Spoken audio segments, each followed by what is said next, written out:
Em 1923 morria em Gaia aquele que foi uma das figuras mais marcantes na área da benemerência e do ensino, não só aqui em Gaia, mas em toda a região.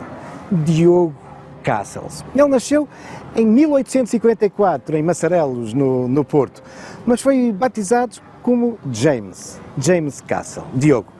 É já uma adaptação portuguesa. Sim, porque ele tinha nascido no seio de uma família abastada da poderosa e influente comunidade britânica no Porto. Diogo Cassels, que no entanto virá a ser conhecido como o Senhor Dioguinho, o que nos diz bem do carinho que as gentes de Gaia vão ter por esta personalidade, que no ano anterior à sua morte, em 1922, obtém aquela que é uma das mais altas condecorações do nosso país, a Comenda da Ordem de Cristo, que podemos, de resto, observar aqui neste busto, neste sítio tão emblemático de Gaia, o Jardim do Morro. Um busto que a Câmara Municipal aqui mandou erguer em 1938. É este grande benemérito da educação. É já o galardão que ele tinha obtido em 1908.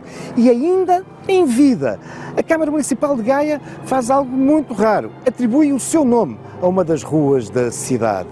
A mesma Câmara Municipal que, no dia do seu funeral, reúne extraordinariamente para atribuir o seu nome àquele passará a ser um prémio anual aos melhores alunos do Conselho. Mas porquê tanta referência, tanta homenagem a este homem? Porque, de facto, estamos perante uma figura ímpar no panorama da benemerência e do ensino na nossa região.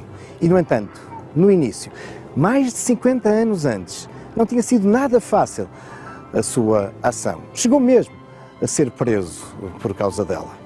Mas essa é uma história que agora comemora 150 anos e que começa a algumas centenas de metros de distância. Vamos subir à Avenida de Gaia.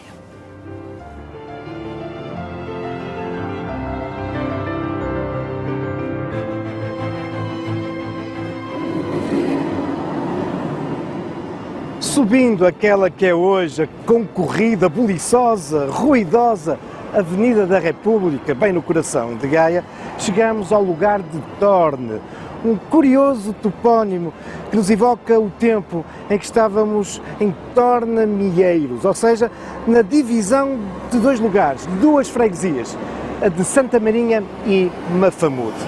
Mas há 150 anos atrás, em 1868, este era um espaço caracterizado pelo sossego e pelo bucolismo. Não mais do que 3 ruas, cerca de 30 casas, perto de 100 habitantes. Mas na primavera de 1868 vimos aqui um homem com imensa atividade, um jovem de 23 anos, James Cassels, ou, na versão portuguesa, Diogo Cassels. É ele que está empenhado em erguer aquela construção, um edifício que se vai tornar num elemento emblemático da cidade de Gaia ao longo destes 150 anos. Diogo Cassels era um homem que, apesar de nascido no Porto, era de origem inglesa. O seu pai tinha fundado uma importante estamparia em Mafamude. O jovem Cassels vai estudar, ainda muito novo, para a Inglaterra, mas acabará por regressar, porque, entretanto, o pai precisa da sua colaboração. A família é numerosa, são 6 irmãos e 6 irmãs. Cassels continuará a ter uma formação cuidada, professores particulares, mas, entretanto, o pai morre e é ele que passa a ficar responsável pelos negócios e pela família. Mas apesar da sua idade, desde muito cedo que ele vai também demonstrar uma enorme apetência para uma atividade benemérita. E por isso, em 1868, vemos aqui a erguer uma escola, a Escola do Torne.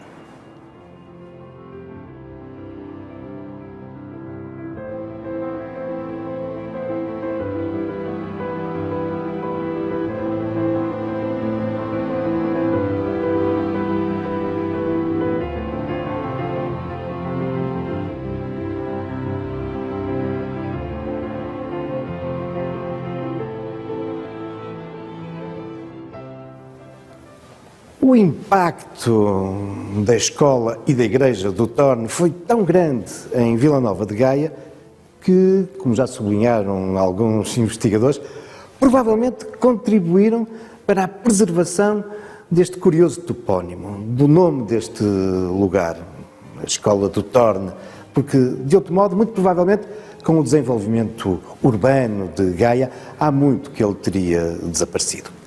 Uma escola que foi, de facto, uma referência incontornável da região até 1989, quando, mais de 120 anos depois da sua inauguração, encerrou. E encerrou porque, nessa altura, já bem mais recentemente, o Estado respondia agora às necessidades do ensino. Mas, até hoje, este espaço continua a ser uma referência pedagógica, desenvolvendo projetos de melhoramento do aproveitamento dos alunos, apostando numa forte ligação entre a comunidade escolar e o seio familiar. Mas durante esses mais de 120 anos foram milhares as crianças de Gaia que passaram por esta escola e com enorme sucesso.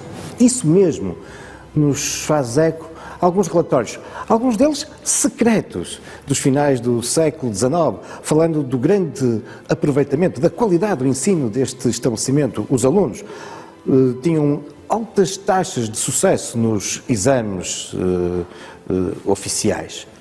Uma escola que também, graças à intervenção de Diogo Cassels, desde sempre apostava noutros currículos, noutras formações complementares, na música, no ensino artístico, na ginástica, muito fruto das deslocações que Diogo Cassels fazia à Suíça e de onde trazia esses ensinamentos. Uma escola que, no entanto, além de escola, era também uma igreja.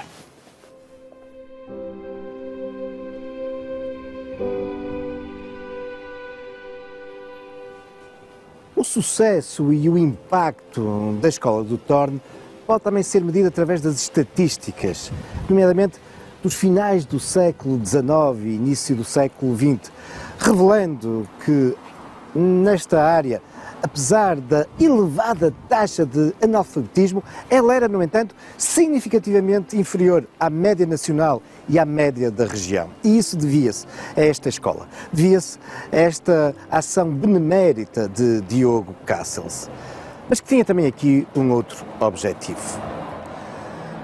Um fundo religioso. Para ele era fundamental que as pessoas soubessem ler. Diogo Cassels, desde muito jovem, que vai empenhar a sua vida e a sua fortuna pessoal em torno da evangelização, de uma atitude muito prática em torno da divulgação da religião, não, no entanto, da Igreja Católica Romana dominante entre nós, mas, tendo em conta as suas origens britânicas, Diogo Cassels está muito influenciado pelas correntes anglicanas, pelas expressões de tradição protestante inglesa. E desde muito cedo, desde 1866, que sabemos que ele convida os operários da sua estamparia de Mafamude, vizinhos e amigos, para frequentarem sessões onde se orava, onde se faziam cânticos e onde se liam as Escrituras, onde se lia a Bíblia. Onde se lia a Bíblia na língua vernácula, ou seja, na nossa língua e não em latim, incompreensível para a generalidade da população, como então era regra da parte da Igreja Católica. Claro que isto vai acabar por provocar reações adversas, até porque, se é verdade que a Carta Constitucional garantia, desde meados do século XIX, alguma liberdade de culto no nosso país, depois, na prática, o Código Penal condenava aqueles que divulgassem, publicitassem outras religiões. E por isso estas sessões vão sendo semi-clandestinas. Mas a verdade é que o número de interessados vai crescendo. Diogo Cassels vai tendo alguns problemas e acabará mesmo em 1868, em junho, por ser preso e condenado a 6 anos de deportação. Vai recorrer, o processo irá decorrer até ao ano seguinte, acabará por ser ilibado pelo Tribunal da Relação, mas não tinha esmorecido o seu ânimo. E a verdade é que, entretanto, ele tinha começado a construir aqui, no lugar do Torno, esta escola. Mas era uma escola apenas durante a semana. Ao domingo, ela funcionava como uma igreja. Mas não tinha ainda estes elementos claramente religiosos. Não podia ter perante esses entraves ao culto religioso. Aliás, quando ela foi construída, era rodeada por um alto muro para que as pessoas da rua não pudessem observar. Um alto muro que acabará depois por ruir. Um amplo salão que vinha então responder a esta vontade evangelizadora de Diogo Cassels, mas também na sua formação das crianças e também dos adultos. Aliás, a sua ação benemérita não se vai limitar à escola. Junto a esta, outras estruturas irão aparecer.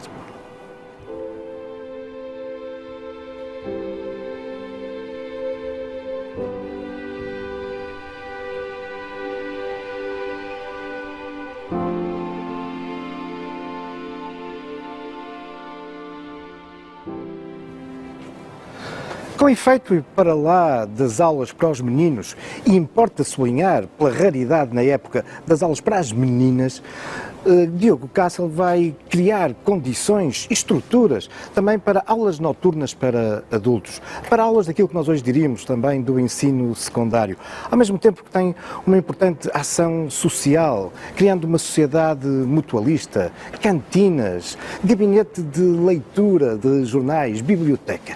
Bom, tudo isto ao mesmo tempo que vai adensando a sua estratégia religiosa, embora importe salvaguardar que as crianças que frequentavam a escola do Torno não eram obrigadas a depois ir aos cultos religiosos, os cultos que decorriam dentro da escola, porque como vimos, a escola e a igreja eram a mesma. A igreja que é consagrada nesse mesmo ano de 1868 por um bispo metodista, o bispo de Gibraltar. É evidente esta ligação entre a escola e a igreja, até porque na sequência da sua espiritualidade anglicana, metodista, aivada também de algumas correntes protestantes, a estratégia religiosa de Cassels passava muito pela necessidade de saber ler. Era fundamental acompanhar as leituras da Bíblia, poder ler os hinos que se cantavam nas cerimónias religiosas. E por isso, também esta aposta no ensino. Num momento em que, também a nível nacional, como no resto da Europa, existe algum desconforto de vários setores católicos. Muitos padres abandonam mesmo a sua carreira, recusando os dogmas que o Concílio Vaticano I havia instituído. A infalibilidade do Papa e também a Imaculada Conceição. E é também neste contexto que temos que perceber a forma como se vai reforçando uma corrente europeia, mas também portuguesa, dos velho-católicos, que acabam por ter um papel relevante aqui na afirmação da Igreja do Torno.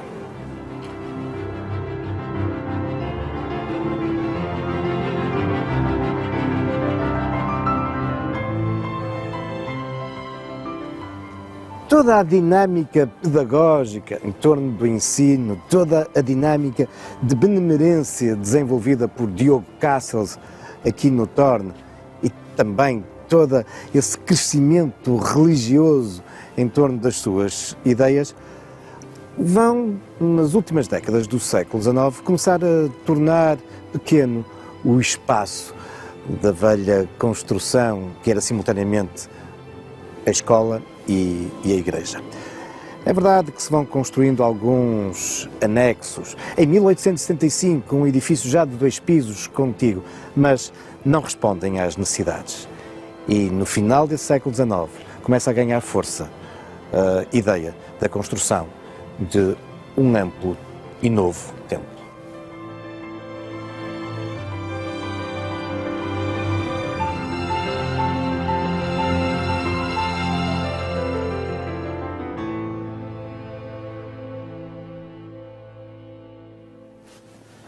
Com efeito, perante o número crescente de fiéis que se deslocavam até à igreja, isto é, até à escola do Torne, igreja ao domingo, escola durante todo o resto da semana, esse espaço começa a tornar-se muito exíguo.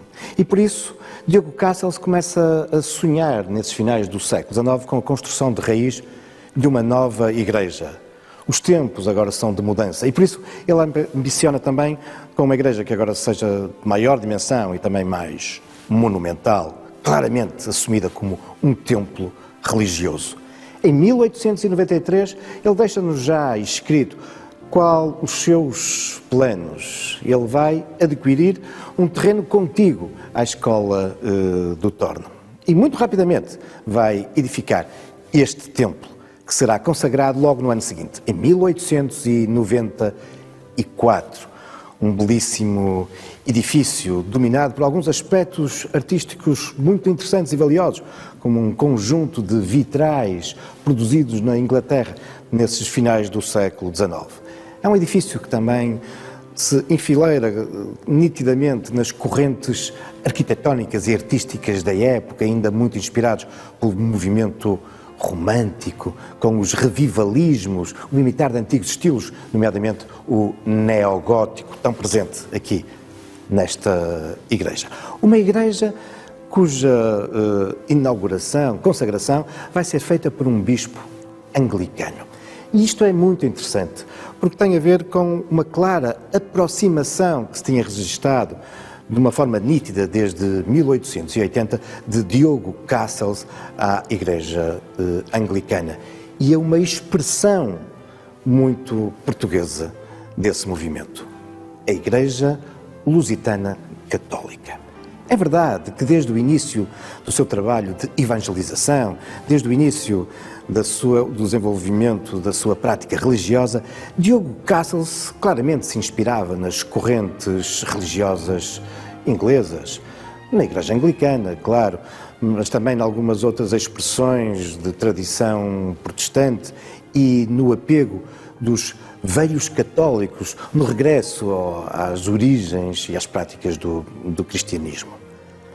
Mas na sequência de uma série de vindas a Portugal de missionários e ministros anglicanos, também por vários padres, um pouco por todo o mundo e também em Portugal, que não estavam muito de acordo com as novas ideias impostas na sequência do Concílio Vaticano I, há então um surto também no nosso país que irá levar ao aparecimento da Igreja Lusitana, muito inspirada. Até aos nossos dias há uma forte ligação à Igreja Anglicana, mas é uma corrente claramente portuguesa, como o seu próprio nome indica, Igreja Lusitana, reivindicando-se das origens do cristianismo no nosso território, anterior ainda à origem da nacionalidade.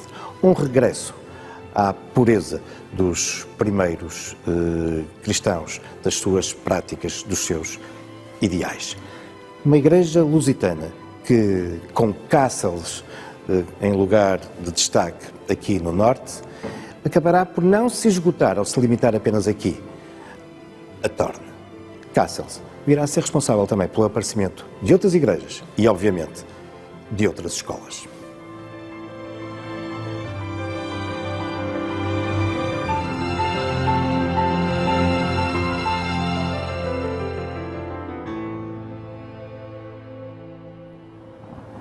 Naqueles finais do século XIX, início do século XX, em Vila Nova de Gaia, não era só a zona do Torne que sofria profundas transformações urbanísticas, que via a sua população crescer de um modo muito significativo. Com efeito, outros espaços, até aí caracterizados pela sua ruralidade, por um aspecto bucólico, sofriam profundas transformações. O caso, por exemplo, deste espaço onde nos encontramos. O Prado e o próprio topónimo, o próprio nome do lugar, Prado, nos evoca bem desses passados rurais para esta área. Mas no final do século XIX, fruto do desenvolvimento e o aparecimento de novas fábricas cerâmicas, a proximidade também da linha férrea, ligação de Lisboa ao Porto e a estação das Devesas, tinha feito com que a zona do Prado crescesse bastante. Aqui se fixasse mais gente. E é exatamente este o espaço que Diogo Cassels vai escolher para construir uma nova igreja. Uma nova igreja e, como não podia deixar de ser, também uma escola. A primeira pedra vai ser lançada a 19 de março de 1900, mas pouco mais de um ano depois, em maio de 1901, o templo estava concluído e ia ser consagrado. A cerimónia religiosa dessa inauguração seria assegurada pelo reverendo André Cassels, irmão de Diogo. E assim tinha início a atividade de uma igreja e de uma escola que também elas deixariam a sua marca na memória, na identidade de Vila Nova de Gaia.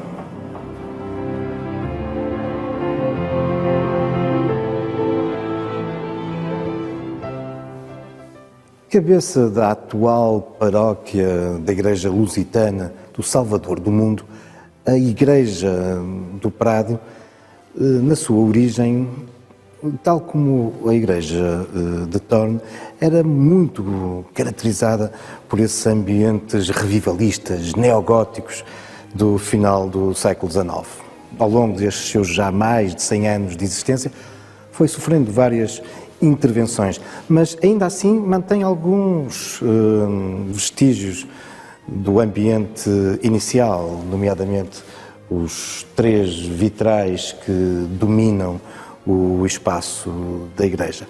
Mas há um outro, interessantíssimo, junto à pia batismal, da autoria de um consagrado artista plástico português do século XX, natural de Vila Nova de Gaia, Guilherme Camarinha, que aqui produz um vitral com a imagem e evocação de São João Batista. Quanto à escola, à histórica Escola do Arco do Prado, essa também encerrou em 1989, mas o seu espaço continua até aos nossos dias a manter essa missão de apoio social. Hoje já não tanto para a formação dos mais novos, mas como um centro de dia para a terceira idade.